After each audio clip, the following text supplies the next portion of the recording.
Almighty. All right. Uh-oh. My chat not working. Hold on. I might need to start this over, like, right from the beginning. Hold on.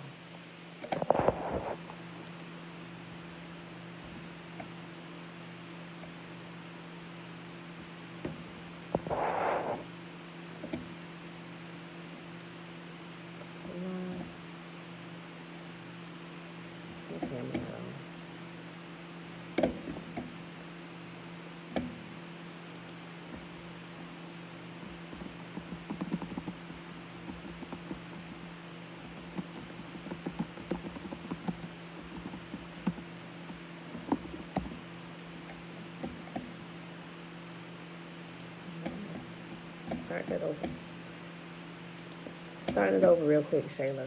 Yeah, it started glitching right from the beginning. I don't know what normally happens when a chat doesn't show up on my end. What's happening? I don't know what that is. I still haven't figured that out yet, but we'll be back on 1 second.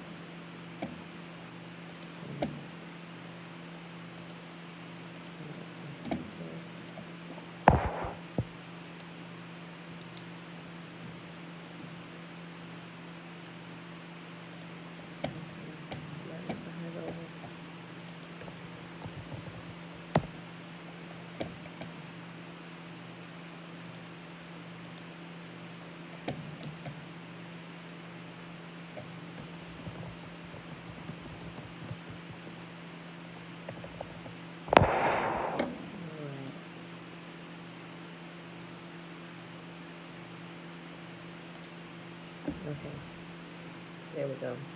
You guys should see it pop up any second now. We should be good today.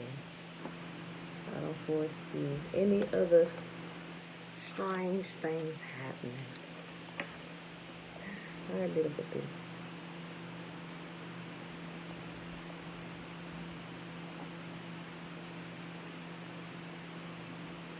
You know what? When the Sabbath is in the middle of the week, it's almost like, it almost seemed like 2 weekends. Granted, one day is a weekend, but yes, since this past weekend was like a 3-day weekend, it's like come back for 1 day. Well, we was here. It's the mixation of like the actual work day throughout the week, but it being Labor Day yesterday and nobody was working yesterday because of the holiday, but we're not going to be here tomorrow because it's an actual Sabbath. So, it's an extra long weekend. Shalom, Mom. Josiah, shalom.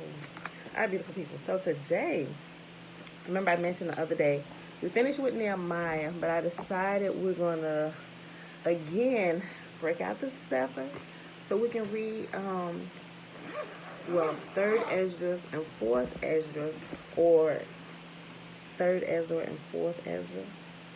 So let me find this real quick over here. If you have your Sefer, you can break it out. If not, you can go ahead and listen. You also can pull this up online, but I'm not sure how close it reads to the actual Sefer. The Sefer is it reads almost just like the King James Version, with the exception of restoring some names, or like, well, let's just say putting in the Yiddish, the modern day Hebrew names, right?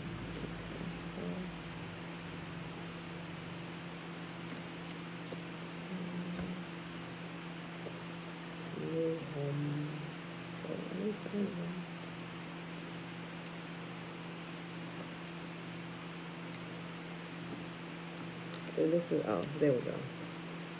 This is, the order of this is a little different from the regular KJV. Okay. Put this right here. Sorry.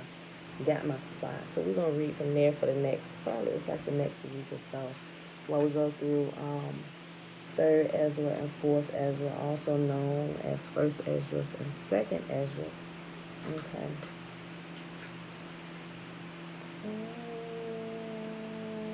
All right, y'all. It is Tuesday. Happy Tuesday. June 1st, 2021, day 169 of year 3 of reading through the books of the law and the prophets and of the 3-year consecutive day count, day 838. Y'all, today we're reading 3rd Ezra 1, 2, and 3. And they're pretty short books. I think this is like 12. I think 3rd Ezra is like 12 chapters. They're really short chapters, and I want to say, don't quote me on that. 2nd Ezra is a little bit long. I think it's like 16. It's somewhere, both of them, around about that one. So we're going to read that, and then we're going to hop over to Fossilized Customs and pick up where we left off at yesterday. So first, let's do the Shema, and then we will go ahead and read 3rd Ezra. And you will see, well, you won't really see it today, but when we get to, because I was up reading it earlier this morning, when we get to Ezra, 3rd Ezra, chapter 4, well, 3 and 4, you'll begin to see some of it almost reads just like Nehemiah, right? Because it's going to get back into when they were about to build the wall and stuff. And we can tell that Ezra and Nehemiah is like a summation. It's like a summation of the full scroll, where they canonize it from. Okay.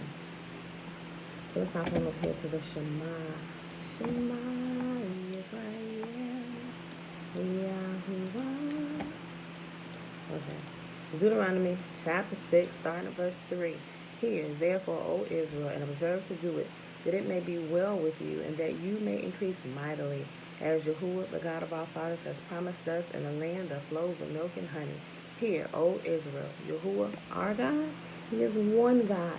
And you shall love YAHUAH your God with all your heart, with all your soul, and with all your might. And these words which I command you this day shall be in your heart. And you shall teach them diligently unto your children, and shall talk of them when you sit in your house, and when you walk by the way, and when you lie down, and when you rise up. And you shall bind them for a sign upon your hand. And they shall be as frontlets between your eyes, and you shall write them upon the posts of your house and on your gates.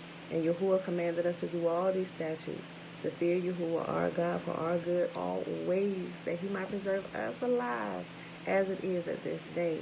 And it shall be our righteousness if we observe to do all these commandments before YAHUAH our God as He has commanded us. Okay.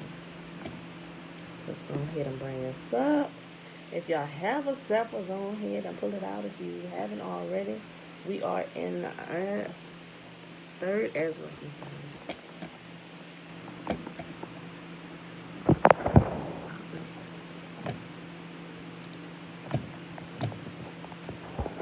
Okay. But if you actually have it, 3rd Ezra starts on page 1373. Okay, y'all. So here we go. So hopefully I can remember the translations of some of these names, because they're using like Yahweh and stuff like that. Although we don't see him in this book, but they're using the modern Hebrew names for him. Okay, I need my.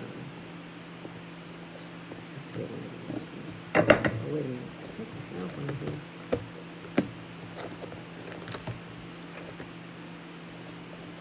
Who should choose this? Okay. All right, y'all. 3rd Ezra, chapter 1. And Yoshiyahu, which is Josiah. So remember, we read about King Josiah, the 8-year-old king. This is him. All right. And I'll translate the name. And Josiah held the feast of Passover, and here it says Pesach, but it's Passover, in Yerushalayim, which is Jerusalem.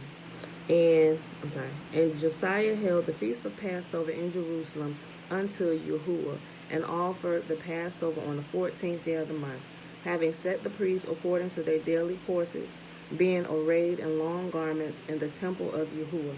And he spoke unto the Levites, the holy ministers of Israel, that they should hallow themselves unto YAHUAH, to set the holy ark of YAHUAH in the house that King Solomon the son of David had built, and said, Ye shall no more bear the ark upon your shoulders.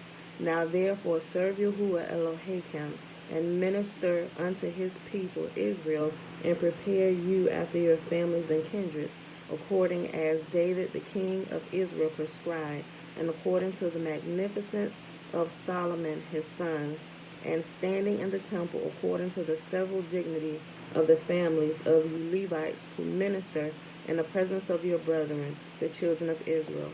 offer the Pesach in order, and make ready the sacrifices for your brethren, and keep the Pesach according to the commandment of YAHUAH, which was given unto Moses.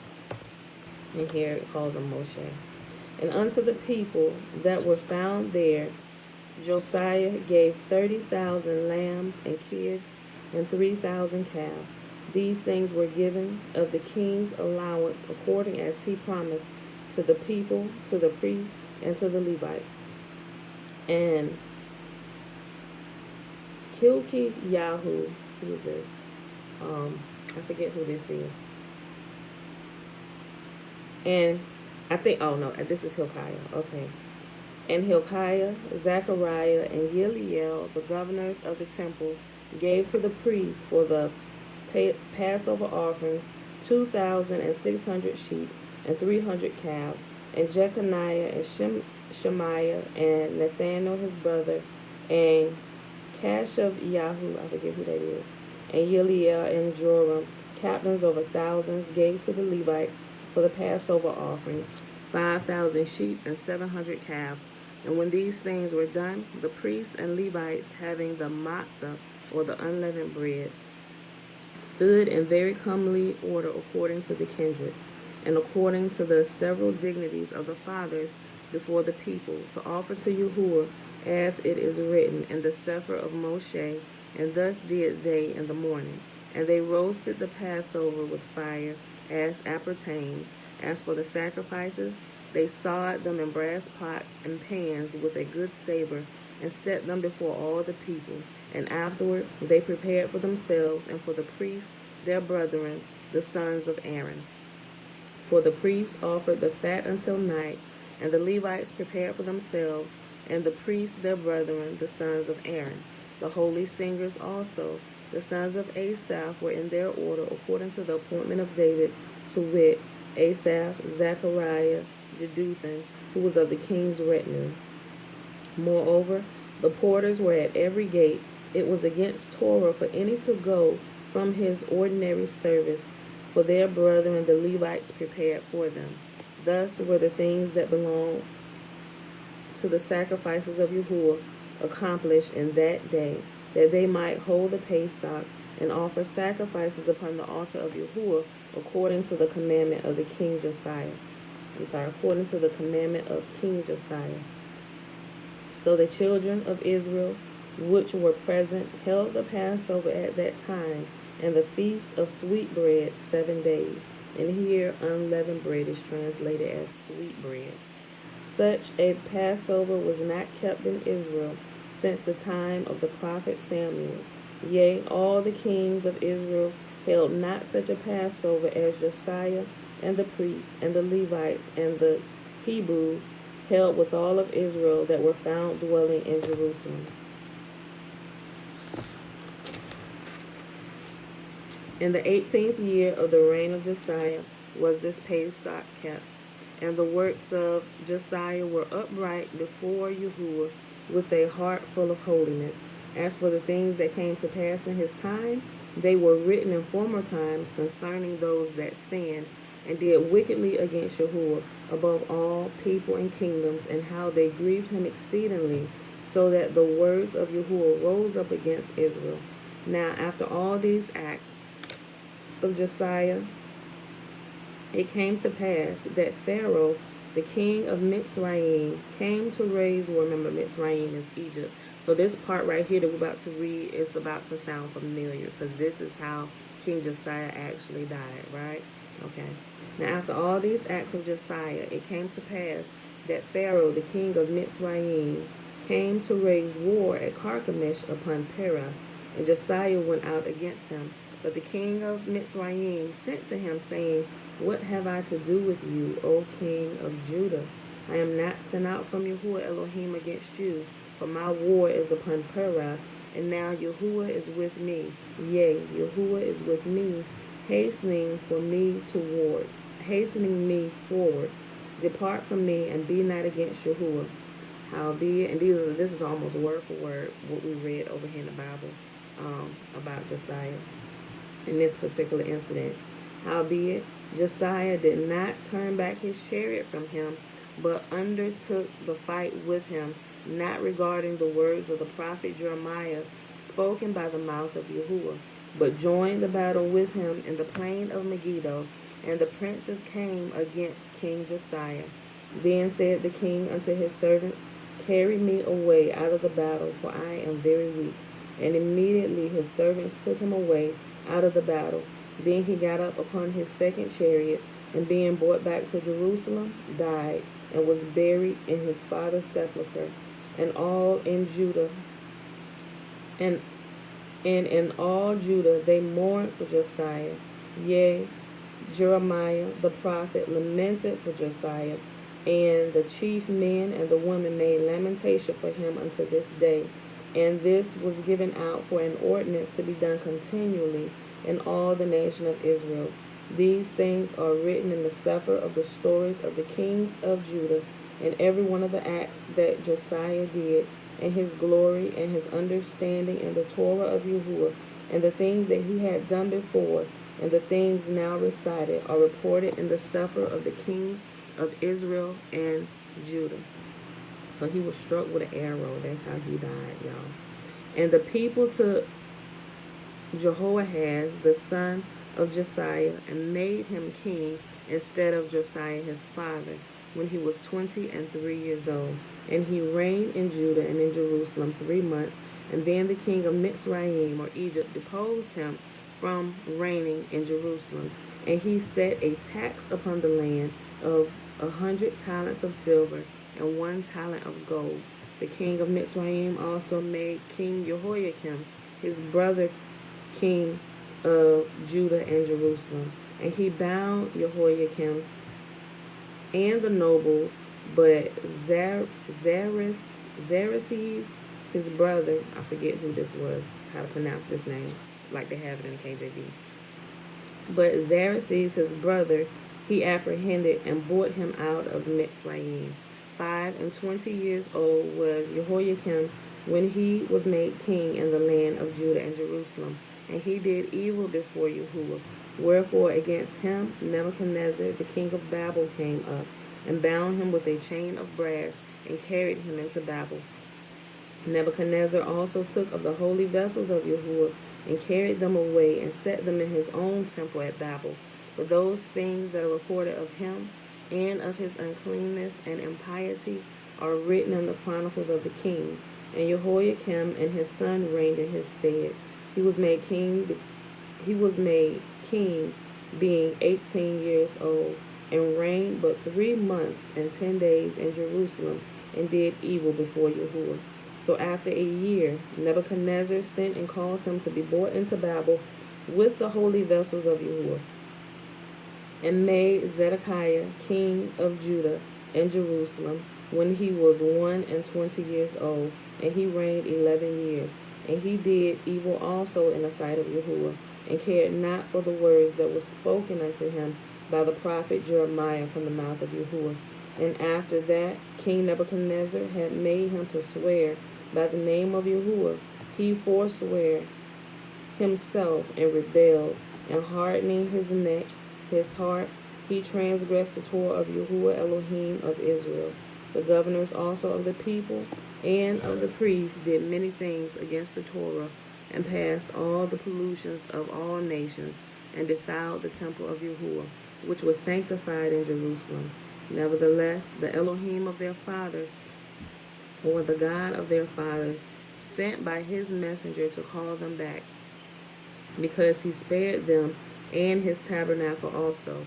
But they had his messengers in derision, and look, when YAHUAH spoke unto them, they made a sport of his prophets, so far forth that he, being wroth with his people for their great wickedness, commanded the kings of the Chaldeans to come up against them, who slew their young men with the sword, yea, even within the compass of their holy temple, and spared neither young man nor maid, old man nor child among them, for he delivered all into their hands. And they took all the holy vessels of YAHUAH, both great and small, with the vessels of the ark of YAHUAH, and the king's treasures, and carried them away into Babel. As for the house of YAHUAH, they burnt it, and broke down the walls of Jerusalem, and set fire upon her towers. As for her glorious things, they never ceased till they had consumed and brought all to naught. And the people that were not slain with the sword he carried unto Babel, who became servants to him and his children, till the Persians reigned, to fulfill the word of Yahuwah spoken by the mouth of Jeremiah, until the land had enjoyed her Sabbaths. The whole time of her desolation she shall rest, until the full term of 70 years. Okay, chapter 2 of 3rd Ezra. In the first year of Cyrus, king of the Persians, in the first year of Cyrus, king of the Persians, that the word of Yahuwah might be accomplished, that he had promised by the mouth of Jeremiah, Yahuwah raised up the spirit of Cyrus, the king of the Persians, and he made proclamation throughout all his kingdom, and also by writing, saying, Thus says Cyrus, king of the Persians, Yahuwah of Israel, El Elyon Yahuwah, has made me king of the whole world, and commanded me to build him a house at Jerusalem in Judah. If therefore there be any of you that are his people, let Yahuwah, even his Adonai, be with him, and let him go up to Jerusalem, that is in Judah, and build the house of Yahuwah of Israel. For he is Yahuwah that dwells in Jerusalem. Whosoever then dwell in the places about, let him help him. Those, I say, that are his neighbors, with gold, and with silver, with gifts, with horses, and with cattle, and with other things which have been set forth by vow for the temple of Yahuwah at Jerusalem. Then the chief of the families of Yahuwah and of the tribe of Benjamin stood up, the priests also, and the Levites, and all they whose mind Yahuwah had moved to go up and to build a house for Yahuwah at Jerusalem. And they that dwelt round about them, and helped them in all things, with silver and gold, with horses and cattle, and with very many free gifts of a great number whose minds were stirred up thereto. King Cyrus also brought forth the holy vessels which Nebuchadnezzar had carried away from Jerusalem, and had set up in his temple of idols. Now when Cyrus, the king of the Persians, had brought them forth, he delivered them to Mithridath his treasurer, and by him they were delivered to Sheshbazzar, the governor of Judah. And this was the number of them, 1,000 golden cups, and 1,000 of silver, censers of silver 29, vials of gold 30, and of silver 2,410, and 1,000 other vessels. So all the vessels of gold and of silver which were carried away were 5,469. These were brought back by Sheshbazzar, together with them of the captivity from Babel to Jerusalem. But in the time of Artaxerxes, king of the Persians, Bishlam and Mithridath, and Tavael, and Rehum, and Baal-Team, and Shimshai the secretary, with others that were in commission with them, dwelling in Shamaron and other places, wrote unto him against them that dwell in Judah and Jerusalem these Sepharim following, or these scrolls. To King Artaxerxes our Lord, your servants Rehum the storyteller, and Shimshai the scribe, and the rest of their council, and the judges that are in Silo, Aram, and Phoenicia, be it known to the Lord King that the Hebrews that are up from you to us, being come into Jerusalem, that rebellious and wicked city, do build the marketplaces and repair the walls of it, and do lay the foundation of the temple. Remember this letter we read? Good risings, Nikki. It has been a minute. This is that same letter that we read about in Nehemiah and Ezra. Now, if this city and the walls thereof be made up again, they will not only refuse to give tribute, but also rebel against kings. As formuch as the things pertaining to the temple are now in hand, we think it not meet to neglect such a matter, but to speak unto our Lord the King, to the intent that if it be your pleasure, it may be sought out in the scrolls of your fathers, and you shall find in the chronicles what is written concerning these things, and shall understand that that city was rebellious, troubling both kings and cities, and that the Hebrews were rebellious and raised always wars therein, for the which cause even this city was made desolate. Wherefore now we do declare unto you, O Lord the King, that if this city be built again, and the walls thereof set up anew, you shall from henceforth have no passage into Silo, Aram, and Phoenicia. Then the king wrote back again to Raham the storyteller, to Baalteim, to Shimshai the scribe, and to the rest that were in commission, and dwellers in Shamaron and Aram and Phoenicia after this manner. I have read the Sefer, or the scrolls, which ye have sent unto me. Therefore I commanded to make diligent search, and it has been found that that city was from the beginning practicing against kings, and the men therein were given to rebellion and war, and that mighty kings and fierce were in Jerusalem, who reigned and exacted tributes in Silo, Aram, and Phoenicia. Now therefore I have commanded to hinder those men from building the city, and heed to be taken that there be no more done in it, and that those wicked workers proceed no further to the annoyance of kings. Then King Artaxerxes,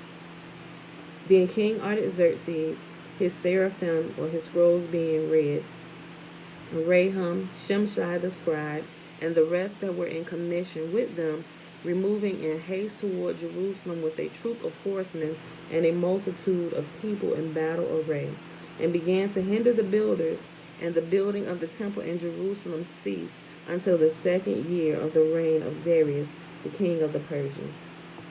All right, 3rd Ezra chapter 3, which is the last chapter we're going to read for today. Now when Darius reigned, he made a great feast unto all his subjects, and to all his household, and unto all the princes of Madi and Persia, and to all the governors and captains and lieutenants that were under him, from India unto Cush, of 127 provinces. And when they had eaten and drunken, and being satisfied, were gone home, then Darius the king went into his bedchamber and slept, and soon after awoke. So notice also in here, all the things that have been, that was once taken away or not canonized and then labeled the Apocrypha, you will realize that through here it gives you more landmarks to whereby the original land of Israel was, right? Because it translates the surrounding nations by name, like we just heard India, right? Where's the real India located, right? It's not over here in the Western world. It's on the other side of where we live at, right? But it also mentions a few other places as well. So I know it wasn't canonized, then it was canonized, then it was labeled the Apocrypha or hidden, or these are uninspired, don't read these, and they kind of went back and forth with them, adding them, then taking away, then we'll give them back, but we won't necessarily add it. You just, if you want to see, you need to go pull it from somewhere else, go get a separate book, but some Bibles have actually added it back, right? And so when we read some of these things that are available, especially the scrolls where the like the Bible we have is like a summation of not even everything. It's like a small little portion of what happened.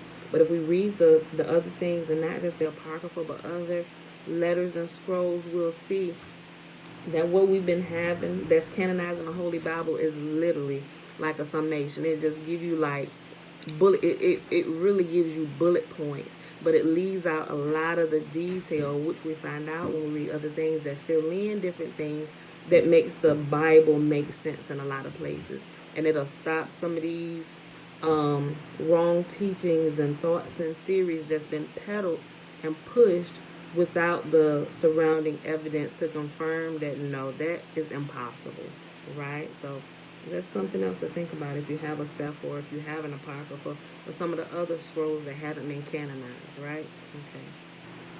Okay. I'll read this again. Now when Darius reigned, he made a great feast unto all his subjects, and unto all his household, and unto all the princes of Madi and Persia, and to all the governors and captains and lieutenants that were under him, from India unto Cush, of 127 provinces. And when they had eaten and drunken and being satisfied were gone home, then Darius the king went into his bedchamber and slept, and soon after awoke. Then 3 young men that were of the guard kept the king's body, spoke to one another, let every one of us speak a sentence, he that shall overcome, and whose sentence shall seem wiser than the others. You got look from your shirt. This piece of red string. Okay. We also read about this, and you'll see what I'm saying as we go through. 3 young men that were of the guard that kept the king's body spoke one to another. Let every one of us speak a sentence that he shall overcome, and whose sentence shall seem wiser than the others.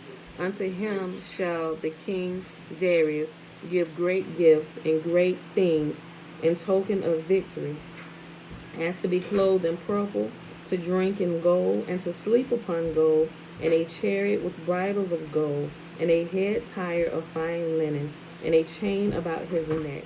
And he shall sit next to Darius because of his wisdom, and shall be called Darius, his cousin. And then every one wrote his sentence, sealed it, and put it under the pillow of King Darius, and said that when the king is risen, some will give him the writings, and of whose side the king and the 3 princes of Persia shall judge, that his sentence is the wisest.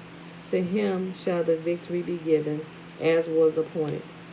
Okay, so remember there was these 3 guys, and they said whoever can come up with the wisest saying, he will pretty much be second in command to King Darius, and you will be called King Darius's cousin, right? So y'all remember this story when we read this?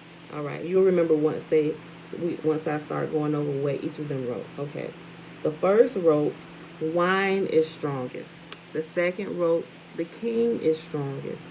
The third wrote, women are strongest, but above all things, truth bears away the victory. And we also not only read this in the Bible, but we also read this in the Legends of the Jews. It gives more detail. Actually, I think the Legends of the Jews, I don't know, this gives some detail. I think the Legends of the Jews give way more details with this right here. All right, so the third wrote, women are the strongest, but above all things, truth bears away the victory. Now, when the king was risen up, they took their writings and delivered them unto him, and so he read them. And sending forth, he called all the princes of Persia and Madi, and the governors, and the captains, and the lieutenants, and the chief officers, and sat him down in the royal seat of judgment, and the writings were read before them. And he said, call the young men, and they shall declare their own sentences. So they were called and came in, and he said unto them, declare unto us your mind concerning the writings. Then began the first, who had spoken of the strength of wine. And he said thus, O ye men, how exceeding strong is wine! It causes all men to err that drink it. It makes the mind of the king and of the fatherless child to be all one, of the bondman and of the free man, of the poor man and of the rich. It turns also every thought into jollity and mirth, so that a man remembers neither sorrow nor debt. And it makes every heart rich, so that a man remembers neither king nor governor. And it makes to speak all things by talents. Babe, you drank this, yeah, I made it set in the refrigerator. You're welcome. Okay. And it makes every heart rich. You may need to stir it up because the apples are settled. You're welcome. I juiced some fresh apples. And it makes every heart rich, so that a man remembers neither king nor governor. And it makes to speak all things by talents. And when they are in their cups, they forget their love both to friends and brethren, and a little after draw out swords. But when they are from the wine, they remember not what they have done. Amen. O ye men, is not wine the strongest that enforces to do thus? And when he had so spoken, he held his peace. You know what? Let me go ahead and read chapter 4. so you can hear the other two as they explain there, so we don't break this up. Okay. 3rd Ezra chapter 4. Then the second that had spoken of the strength of the king began to say, O ye men, do not excel in strength. Do not men excel in strength that bear rule over sea and land and all things in them? But yet the king is more mighty, for he is Lord of all these things and has dominion over them. And whatsoever he commands them, they do. If he bid them make war, the one against the other, they do it. If he send them out against the enemies, they go. They break down mountain walls and towers. They slay and are slain, and transgress not the king's commandment. If they get the victory, they bring all to the king. Okay, babe. All right. I'll come check on you in a minute. If they get the victory, they bring all to the king, as well as the spoil, as all things else.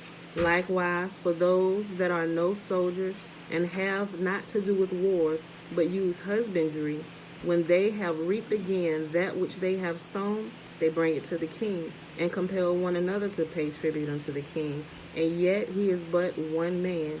If he command to kill, they kill. If he command to spare, they spare.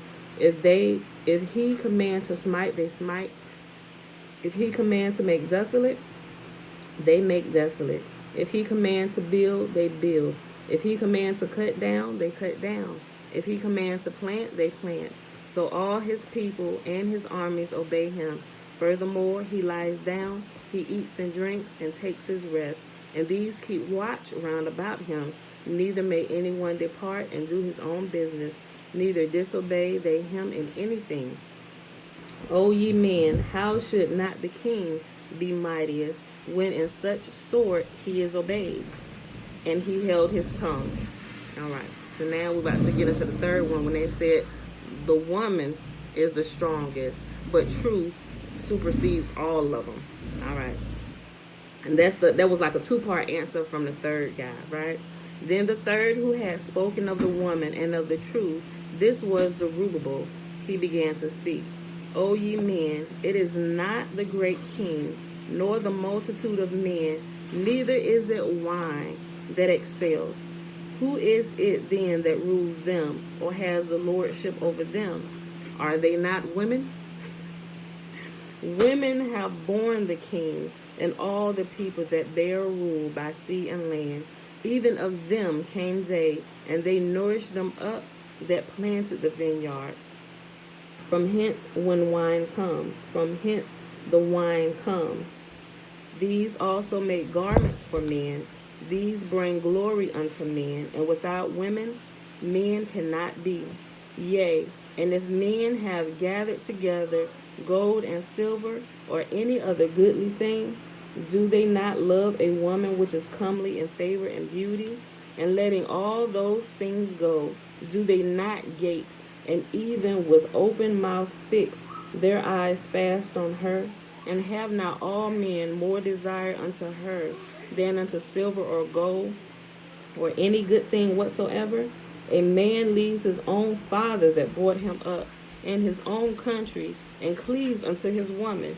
He sticks not to spend his life with his woman, and remembers neither father nor mother nor country. By this also ye must know that women have dominion over you. Do you not labor and toil, and give and bring all to the woman? Yea, a man takes his sword, and goes his way to rob and steal, to sail upon the sea and upon rivers, and looks upon a lion, and goes into the darkness. And when he has stolen, spoiled, and robbed, he brings it all to his love. I mean, who can disagree with this? Wherefore, a man loves his woman better than father or mother. Yea, many there be that have run out of their wits for women, and become servants for their sakes. Many also have perished, have erred, and sinned for women. And now, do you not believe me? Is not the king great in his power? Do not all regions fear to touch him? Hold on. Girl, I know.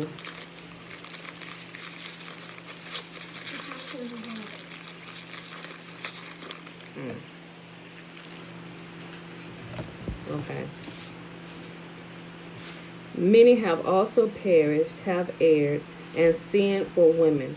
And now, do you not believe me? Is not the king great in his power? Do not all regions fear to touch him? Yet did I see him, and upon me, I think that's the name. Yeah, that's the name. Yet did I not see him, and upon me, the king's concubine, the daughter of the admirable Barticus, sitting under the right hand of the king, and taking the crown from the king's head, and setting it upon her own head? She also struck the king with her left hand. And yet for all this the king gaped and gazed upon her with open mouth. If she laughed upon him, he laughed also. But if she took any displeasure at him, the king was fain to flatter, that she might be reconciled to him again.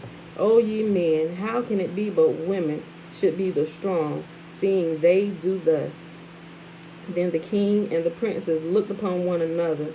So he began to speak of the truth. They was like, well, shoot. Well, he got a point, man. Well, he might have won this one. But he wasn't finished. Wait, there's more. Then the king and the princes looked upon one another. So he began to speak the truth. O ye men, are not women strong? Great is the earth, high is the heaven, swift is the sun in his course. For he compasses the heavens round about, and fetches his course again to his own place in one day. Is he not great that makes these things?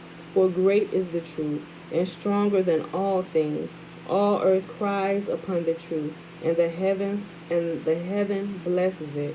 All works shake and tremble at it, and with it is no unrighteous thing. Wine is wicked, the king is wicked, women are wicked, all the children of men are wicked, and such are all their wicked works, and there is no truth in them. And their unrighteousness also they shall perish. As for the truth, it endures, and is always strong. It lives and conquers forevermore. With her there is no accepting of persons or rewards, but she does the things that are just, and refrains from all unjust and wicked things, and all men do well like of her, works. Neither in her judgment is any unrighteousness, and she is the strength, kingdom, power, and majesty of all ages. Blessed be the Elohim, or the God of truth. And with that he held his peace. And all the people then shouted and said, Great is truth, and mighty above all things. Then said the king unto him, Ask what you will more than is appointed in the writing, and we will give it to you, because you are found wisest, and you shall sit next to me, and shall be called my cousin. Cousin! Then said he unto the king, Remember your vow, which you have vowed to build Jerusalem, in the day when you came to your kingdom, and to send away all the vessels that were taken away out of Jerusalem, which Cyrus set apart when he vowed to destroy Babel, and to send them again thither. You also have vowed to build up the temple, which the Edomites burned when Judah was made desolate by the Chaldeans, and now, or the Chaldeans. The Chaldeans is the Chaldeans. And now, O Lord the King, this is that which I require, and which I desire of you. And this is the princely liberality proceeding from yourself. I desire therefore that you make good the vow, the performance whereof with your own mouth you have vowed to the King of heaven. Then Darius the king stood up and kissed him, and wrote sepharim, or scrolls, for him unto all the treasurers and lieutenants and captains and governors, that they should safely convey on their way both him and all those that go up with him to build Jerusalem. He wrote sepharim also to the lieutenants that were in Silo, Aram, and Phoenicia, and unto them in Lebanon, that they should bring cedar wood from Lebanon unto Jerusalem, and that they should build the city with him. Moreover, he wrote for all the Hebrews that went out of his realm up into Judah concerning their freedom, that no officer, no ruler, no lieutenant, no treasurer should forcibly enter into their doors, and that all the country which they hold should be free without tribute, and that the Edomites should give over the villages of the Hebrews which they held, yea, that there should be yearly given 20 talents to the building of the temple until the time that it were built, and other 10 talents yearly to maintain the burnt offerings upon the altar every day, as they had a commandment to offer 17, and that all they that went from Babel to build the city should have free liberty, as well as their posterity, and all the priests that went away. He wrote also concerning the charges and the priests' vestments wherein they ministered, and likewise for the charges of the Levites to be given them until the day that the house was finished and Jerusalem was built. So he said, okay, I'm letting all your people go. Matter of fact, my people gonna help your people. It's almost, it essentially is like the same thing that happened when Yahuwah released them from Egypt, but King Darius' heart was pliable, right? So Yahuwah didn't have to drop down a bunch of plagues and stuff on him, right? They wisely, Yahuwah wisely set this up where King Darius, he said, you know what, man, cousin, come here, look. Everything that we wrote in this contract, like you see all these things that you want, whoever said the wise is saying you get all of this, ask anything else you want besides everything that you getting in here, because clearly you are the wisest person alive on this earth. And the like they say, the spirit of the holy gods resides in you, like they said to Daniel, right? He said, ask whatever you will, right? And we know that he was definitely not selfish, because he could have taken on a lot of things just for himself. But he said, the only thing I require, King, is that you keep the promise that you made for my people to help us rebuild our home. He said, not only will I do that, we're going to give you everything you need. Matter of fact, y'all going to get to live tax-free. We're not extracting any more taxes from your land or any of your posterity forever. They're not taxed. Like everybody's taxed here, nobody's going to be taxed from your land. All the surrounding nations and land masses that have been taken from you, I'm ordering that they all give them back, right? And nobody's going to come into your house messing with you. Everybody going to leave y'all alone. This is what the king just said to his cousin, right? And likewise for the charges of the Levites to be given them until the day that the house was finished and Jerusalem was built up. And he commanded to give to all that kept the city pensions and wages. He sent away also all the vessels from Babel that Cyrus had set apart, and all that Cyrus had given in commandment. The same charge he also to be done, and sent unto Jerusalem.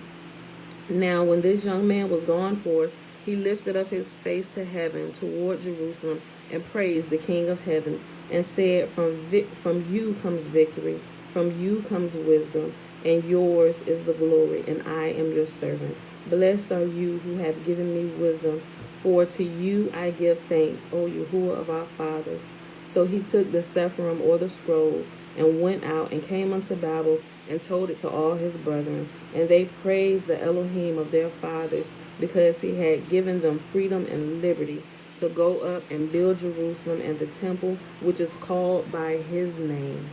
And they feasted with instruments of music and gladness 7 days. And we're going to pause right here for today, my beautiful people. That was a good one. We'll just add this extra chapter in here.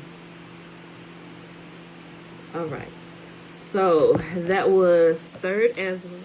We read chapters 1, 2, 3, and 4. Remember, this is a part of the Apocrypha, or the books that weren't canonized, or then they added them later, then they took them back out. But that's where that comes from. You can find a version of it online for free. This is a Sefer. I purchased this from Amazon. Anybody can get one.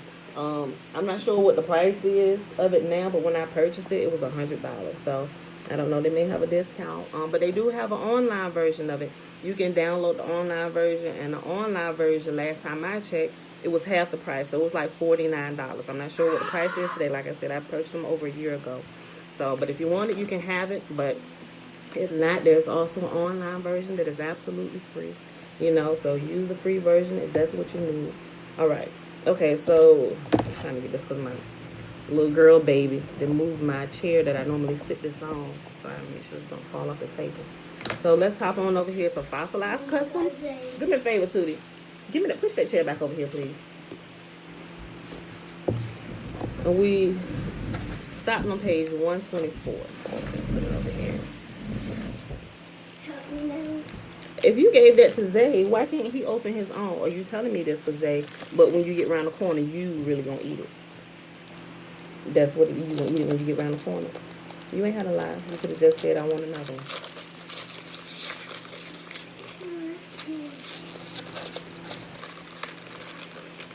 Go on, girl. Kids. Okay. Page 124. Okay, so yesterday what was we was talking about Albert Pike, y'all, and the Illuminati. Okay, so this is just picking up. So today we was talking about the Masons and some of the secret societies and stuff, how it got started, and it's going to bring up the Eastern Star, the wives of the Masons. But we know today a lot of them, they can just join the society. Excuse me, and their husband doesn't necessarily have to be a Mason, right? Okay, but all right. So let's see. Let me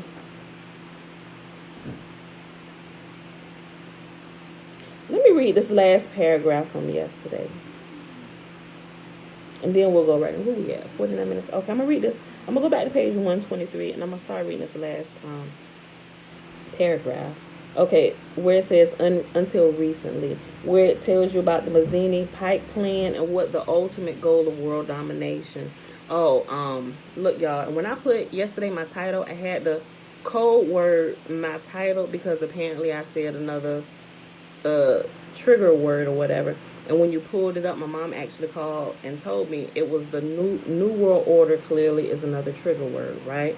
So they didn't delete my video and they didn't give me a strike, but it started popping up, you know, that whole little thing where you're talking about something that'll tell you is false information. But clearly we know, we've even heard the government talking about the new world order. Their presidents, this is on record that they are talking about a new world order, right? But they put in there what I was giving out was false information. I'm like, God darn it.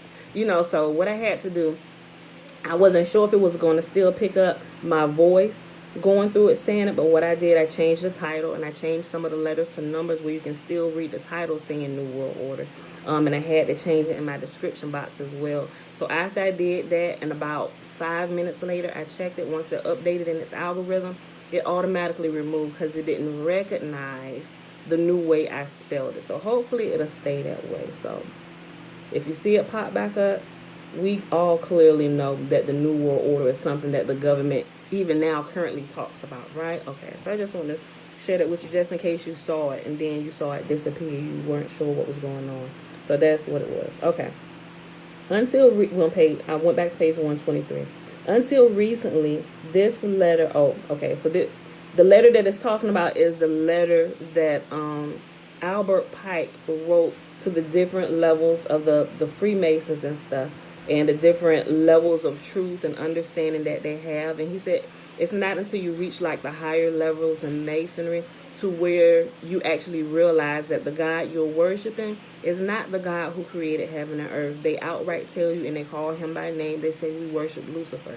But they say this is what you tell the people of the lower ranks, right? Because we need all their energy. We need their help and stuff. You need to lie to them. This is what you say to them, right? But to the higher degrees, this is what you need to say to them, because we need their energy on a whole nother level to keep this plan going forward, right? So the masses of people that are ignorant, that's why people think they can be Freemasons and sit inside a church or worship God and be a Freemason or Eastern Star, and if they think that way, you can clearly tell they are on the lower levels and they don't have the true understanding of what this brotherhood is really about. And they intertwine with fraternities and sororities and stuff, but you don't find this out until you get higher. You just think it's a good brotherhood, it's something we join. Yes, you help us build here, invite you to different places, all these things, right? Good connections, building with artists, and those are good things. But as they climb higher, they begin to understand how sinister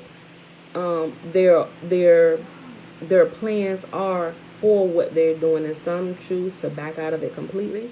Some choose just to stay in it, but not ascend any higher. Okay, just I don't want to know that. I'm gonna just stay here. Y'all ain't gotta tell me all that. I'm gonna just keep working like I was working. I'm just. It's like they red pill or blue pill, right? Then when they begin to find out, put me back in the matrix. I don't know that, but they stay there and they don't get out of it, right? So that's what this is. And a lot of Freemasons and Eastern Stars, if they're not aware of this information, they'll fight to the bloody death with you about this. So no, this is not what we don't worship Lucifer, and because they don't understand, they don't know, right? Because they're right in the mix of it, and they're blind, they can't see. Once they step back and they realize it, oh man, I was blind. Okay, so this is the letter that they're talking about. Okay, let me just go back up just a little bit. Okay, let me just go back up to the middle of the page. Okay, just in case you weren't here yesterday, I'll read this little sampling of the letter. Okay, Mazzini, in a letter dated January 22nd, 1870, wrote to Pike, "We must create a super rite, R-I-T-E, which will remain unknown, to which we call those Masons, which will remain unknown, to which we will call those Masons of higher degree, whom we shall select. With regard to our brothers in Masonry, these men must be pledged to the strictest secrecy. Through this supreme rite, we will govern all Freemasonry, which will become the one international center, the more powerful because its direction will be unknown." This letter was published in the book Occult Theocracy by Lady Queensborough, pages 208 to page 209. Stop. Don't get any more. If they want one, no. If he need one, he can come get it himself. Supreme councils were formed in Charleston, South Carolina, in the United States, in Rome, and in Berlin. Known secretly as Palladism, it is the cult of Satan in the inner shrines of a secret ritual to surpass all other secret rituals. On July the 14th, 1889, Pike issued this statement to the 23 Supreme Councils of the world. "That which we must say to the crowd is," and this is to the lower ranking level people, right? This is which we must say to the crowd. "We worship a God, but it is the God that one adores without superstition," leading them to believe we're worshiping the God who created the heaven and earth, right? He said, "But to you, sovereign grand inspectors general, we say this." Like, we about to tell you the truth. This is what you tell them. Get them believing that we all worshiping the same God. But to you, this is what we need y'all to tell those of higher rankings, those inspector generals. This is what y'all need to know, right? "To you, sovereign grand inspectors general, we say this, that you may repeat it to the brethren of the 32nd, 31st, and 30th degrees. The Masonic religion should be, by all of us initiates of the high degrees, maintained in the purity of the Luciferian doctrine. If Lucifer were not God, would Adonai illuminate him? Yes, Lucifer is God." Whew. We all clearly know Lucifer is not God. I might use this for my title today. I might use that for my title today, but I know people just gonna comment on that without even listening to it, right? But it'll draw them in. What? We know she definitely going off the deep end now. She going right here saying Lucifer is God. Y'all didn't listen to my video yet either, did you? If I put that, I might need to temper it with something in parentheses just so to kind of draw them in. Okay. General Albert Pike, 33rd degree, quoted from the Freemason, the Organ of English Freemasonry, January 19th, 1935. In 1871, Giuseppe Mazzini issued a remarkable letter in which he graphically outlined plans for 3 world wars. Remember, we talked about this yesterday. This is what they're trying to do over the course of time, which is why they need people who are initiated in higher degrees and are in positions of authority throughout governments and in religion, just in case they die off, they can keep reproducing themselves and pushing this information so that as the generations die, their plan continues on. It's almost like they've created, you know how you prepare wills and estate plans and wealth estate plans for your family, so that as the patriarchs and matriarchs die off, the generations that are coming, that are currently living, they can continue on with the plan and continue developing it. This is exactly what they've done. They've used it. It's going on in the governments. It's going on with religion. You see a lot of it in the New Testament. For those who have eyes to see can see it.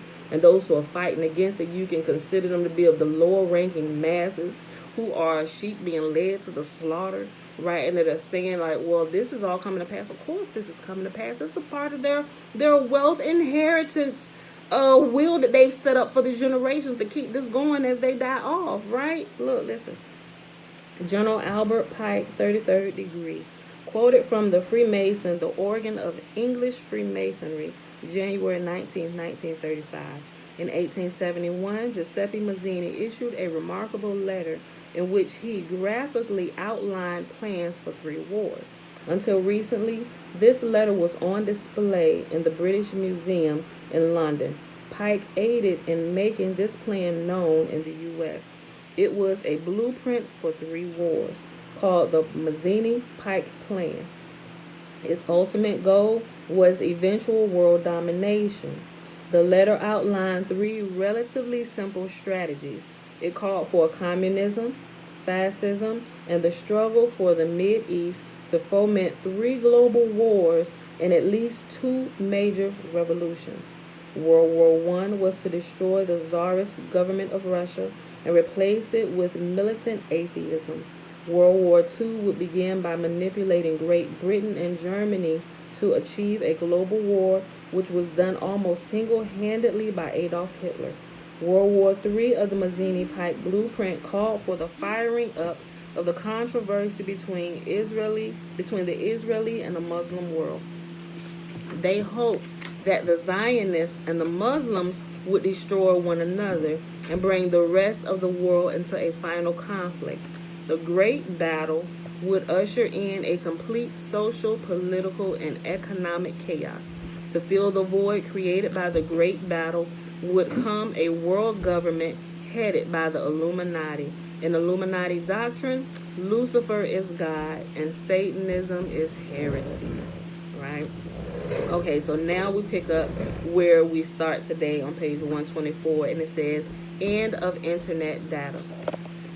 If you research the man named Ignaz de Loyola, you will find that he founded the Alumbrados, which eventually became the Inquisition. Mankind's enemy is not flesh and blood, but spiritual. The world is controlled presently by Satan or the dragon, and you can see that the conflicts around the world are rooted in religious differences that are caused by his divide and conquer methods and driven by greed. Here in the U.S., Norman Thomas ran for president in 1936 on the socialist ticket and stated the American people would never knowingly adopt socialism, but under the name of liberalism, they will adopt every fragment of the socialist program, and America will be a socialist nation without ever knowing how it happened, right? And we can clearly see that. The word Nazi is short for National Socialist Party. The objective of fascism, and National Socialism is government control of business, religion, the family, and the economy. Look up the definitions for fascism and Nazi in a dictionary, and you will be amazed that they are identical to the aims of the socialism we find ourselves surrounded by. Where is the Illuminati today? Let's find out. And also, I know we're gonna end this shortly because we're already out, but I want to read this next section. But also, if y'all pay attention, and I know they're like, oh, all of this happened because of COVID and everything, and so they got different things and different bailouts and stuff that they have going on, right? But if you understand just a little bit of this stuff, you'll realize that and think about this, and we found this to be true, and I mentioned this before, right?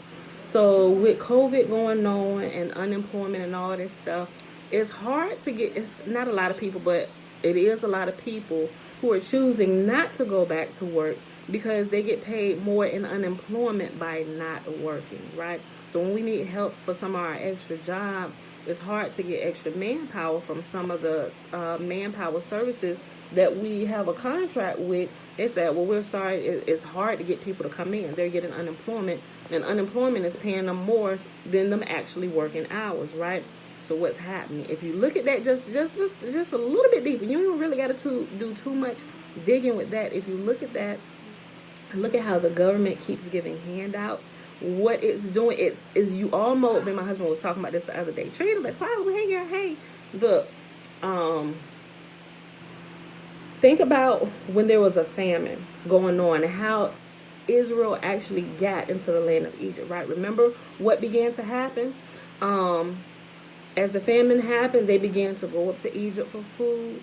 And once they expended all their money, they then began to trade in their cattle, their herd and stuff for food just so they could eat. And then after they expended everything else, they had nothing left else to give but their bodies. They sold their own selves into slavery or into indentured servitude. Well, let us work for you. We'll sell ourselves. It was like they made a contract. Let us work for you for this long for food, right? That's how everybody got in there. You can see that same thing happening with the workforce and some of the things, and people depending on these government handouts and the stimuluses that they're giving people. They're talking about stimulating the economy. No, they're making you dependent upon them, where you're looking for these handouts. Well, we're waiting on the government. And while you're getting these stimulus checks and all these handouts and kickbacks and stuff, not that you shouldn't take it, because if you need it, take it. But when you take it, try and be smart about it. Use it like my mom said, and instead of giving people handouts, give them a hand up, right? If that's what you need at the moment, take it. But take it and apply it to somewhere where it's going to benefit you and your family. Like these big $10,000 stimuluses or whatever, especially if you got a big family. If you're getting these, instead of taking this and going to buy you a new car or putting all this money on your back and in your belly, how about putting it aside and purchasing you some land or a house or something that's going to produce some wealth for you, or a place where you can go and actually begin to build on it yourself and create gardens and stuff. So when they control the supermarkets and all the stores and all these things, because the people have taken loans to keep their businesses open because they're completely trusting the government and haven't allowed the ingenuity and the creativity to keep their doors open so they can keep their people working. They kind of enslave themselves to the government, right? And when you can't keep up the government note, you have pretty much said to the government, well, if I can't, when at the point where I can no longer pay you, you can come take my business, right? And all of your stuff is going to be taken. May it never get to that point for any of us, but if you're sitting here looking, that is what's happening. And people's like, where my stimulus check, my tax, all these things, y'all. Have y'all thought about investing anything? Now, don't go do no ridiculous investments that you haven't researched and looked into. But at least do something, invest in something that's going to make you independent of the government system, where you can still live. If all the crap hits the fan, you can still stand, you and your family. Like, you don't have to be waiting around till the government is giving you this and giving you that, right? Pay attention, people.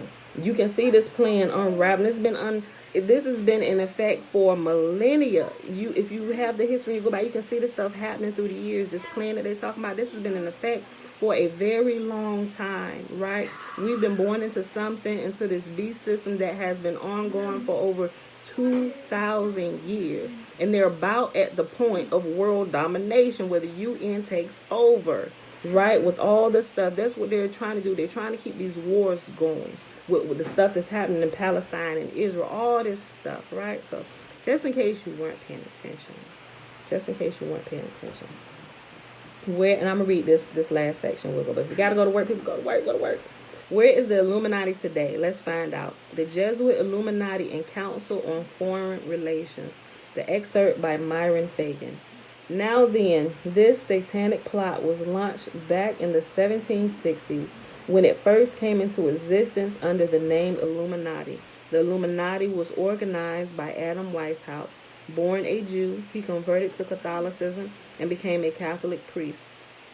At the behest of the newly organized House of Rothschild, He defected and organized the Illuminati. The Rothschilds financed that operation and every war since then, beginning with the French Revolution, and has been promoted by the Illuminati, operating under various names and guises. And if y'all didn't know, war is big business.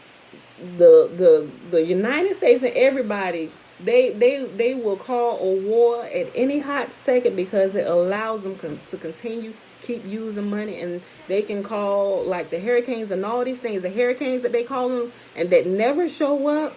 They can put into play the what do they call it, the state of emergency, which gives them continual access to funds. So if you think about all this stuff, it's crazy, y'all. This order operates under various names and guises because after the Illuminati was exposed and became notorious, Weishaupt and his conspirators began to operate under various other names. In the United States, immediately after World War I, they set up what they called the Council on Foreign Relations, commonly referred to as the CFR, and this CFR is actually the Jesuit Illuminati in the United States and its hierarchy. So watch the behavior of the UN, the WHO. You know, we all by now should know who the WHO is. WHO, World Health Organization, Dr. Fauci, right? So watch the behavior of the UN, which is the United Nations, the WHO, WHO, World Health Organization, the Federal Reserve Bank, and the World Bank. Food is only one of their objectives. Control is sometimes brought about by undermining foreign governments, using Jesuit priests under deep cover to create religious conflicts. Right back up here where it says food control is only one of their objectives. Also remember, we talked about this before a couple weeks ago about the farmers and stuff. They pay farmers not to farm, right? And the farmers choose not to farm because the money, the incentives that they get not to farm is more than what they were making when they were actually farming, putting in all that work. So they allow all the stuff, the equipment, things to go bad. They're not using it. The contracts go to nothing. And it's like they waiting on that government handout, right? So when things like this start happening, it's like, man, we should have continued farming. Now you want a contract saying that you will not farm your land, right? And if you go against this contract that you have signed and this money that you have taken for all these years, that's now a criminal federal offense. And you could possibly go to jail and have everything completely stripped away from you and your posterity forever. The government is not playing, y'all. And everybody's fighting over whether Jesus is real or not. Y'all better catch a clue on what's really happening. And they've used Jesus to immobilize you. Whether you call him Hebrew, white, black, whatever. It's all a part of this plan, y'all.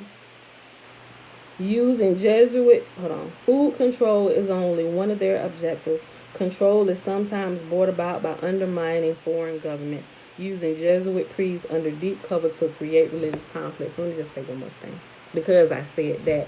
Just like they're immobilizing farmers, different people who could actually be of some assistance, and good morning, Catholic, could be some assistance in their local communities. Like, you don't have to have big food contracts and for your farm to distribute all over the world. Where if there were farmers in every community, your community could sustain itself. There could be different people growing different things, and you guys could work as a community locally and get things happening where no one would go hungry. Like, you can build wells if you're out in the country and stuff. You don't have to depend on the city water. If this is your land, you own this land, you have all the rights, mineral rights and all these things, you guys can sustain yourself, right? But when we know better, we can do better. But also, I brought that back up, just like they're immobilizing farmers, all of those who are caught in the trap of religion. And it's not just the Christian faith. It's all the other religions who all fall up under Catholicism. You know, just got different branches, but they all stem from the Pope. They also keep you immobilized by keep you going around in circles looking for some things that's not even going to happen. Some things will happen, but some things that you're waiting on, they keep you immobilized by fear tactics, keeping you like going in circles. Like, you will see it a lot on YouTube. A lot of people just looking up videos on the rapture and different things like that, and it's scaring the living hell out of people. They're immobilizing them. They can't work a steady job. Like, they're immobilized to do anything. They can't think, and they're literally live their whole life in fear, waiting for some event to happen that is never going to happen. And what do? They no longer become a threat to this plan that the new world order has been planning for over 2,000 years. They're not worried about you because you're not thinking. They got you. If they ain't got you tied up over here, they're gonna get you tied up over here. If they don't get you over here, they're gonna catch you back here. When you're coming out, they're gonna catch you coming and going. Right? So that's why you need to worship YAHUAH alone, so he can open your eyes to a lot of this craziness going on, so you don't get caught by all of these booby traps that are kept to snag you in one way or another, to keep you immobilized, to fight back against what they are trying to do. Take everything from you and your posterity forever, so that you will have no freedom. It's world enslavement that they want, right? And if we don't realize that, there will be no hope for our children and our children's children, right? So y'all got to come out of her, come out of the belly of the beast. All these religious sects and factions and churches, or whatever you want to call them, mosques, temples, synagogues. Come out of all of them, my people, right? Okay, let me go back up. Food control is only one of their objectives. Control is sometimes brought about by undermining foreign governments, using Jesuit priests under deep cover to create religious conflicts. The Vietnam War was fought over religion. Hey, hush! The president of South Vietnam, Diem, was a Catholic and was persecuting his Buddhist subjects. North Vietnam was Buddhist and sought to come to the aid of their Buddhist brothers. You'll recall headlines with images of Buddhist monks in South Vietnam burning themselves in front of their pagodas to attract the world's attention. Religious bickering is causing civil unrest in Northern Ireland, the Balkans, India, Africa, and Indonesia. They plant the seeds of unrest, then come in with their international peacekeepers, and on the surface appear to be the good guys. The soldiers who work to restore the peace are what they internally call cannon fodder. All the while, they develop and test new deadlier weapons at secret facilities like Area 51 and encircle the globe with nuclear submarines. They have weapons in orbit which can target individual persons or shoot down planes which carry the people they wish to eliminate. Mysterious crashes for unexplained reasons occur all the time. But if you will check the record of those who were on board those planes, you will find people of prominent influence every time. Planes which suddenly explode for no reason or crash into the sea like John Kennedy Jr.'s did might not be the accidents they appear to be. I became aware of this possibility several years ago when I heard about a plane going down that the U.S. Air Force procurement officer on board. The Illuminati controls political leaders with money and sex, and as you see, these two issues swarm around them constantly. We must live in peace and trust that all these wars, conspiracy storms, earthquakes, firestorms, and other record-breaking natural disasters are signs that the end is near for Satan. Wherever you see eagles or obelisks, Satan cannot be far away. And we'll pause right here. I know that we didn't get to the Eastern Star, but we'll get to that tomorrow. But that's the seal of masonry. So we'll pause right here because we're already an hour and 16 minutes, and people got to get to work. So we'll pause right here today. 125. And we would have gotten to it if I hadn't went back and read yesterday, but I thought it was good that we did go back and read about the letter, read the letter again with Albert Pike. All right, y'all. So we read 3rd Ezra today, chapters 1, 2, 3, and 4. We read Fossilized Customs, page 123. We went back to page 123, and we read to 125. And we'll pick up here tomorrow. So with that being said, beautiful people, I hope you enjoyed the reading for today. It is Tuesday, June the 1st, 2021, day 169 of year 3 of reading through the books of the law and the prophets, and of the 3-year consecutive day count. Day 838. That is without the Sabbath days or the feast day Sabbath days added into the count. Why? Because we rest on those days. Because Yahuwah has commanded us to. We got 6 days to work, 1 to rest. Take some time off and rest that hard working body.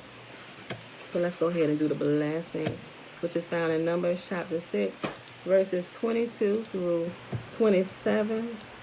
Remember, the first 21 verses is a Nazirite vow. Man or woman can take it according to Yahuwah. And Yahuwah spake unto Moses, saying, Speak unto Aaron and unto his sons, saying, On this wise ye shall bless the children of Israel, saying unto them, May Yahuwah bless us and keep us. May Yahuwah make his face to shine upon us and be gracious unto us. May Yahuwah lift up his countenance upon us and give us peace. And they shall put my name upon the children of Israel, and I will bless them. Christy, I didn't get a chance to finish watching what you sent me yesterday, but I'm going to finish watching that today, and I give you my feedback on that.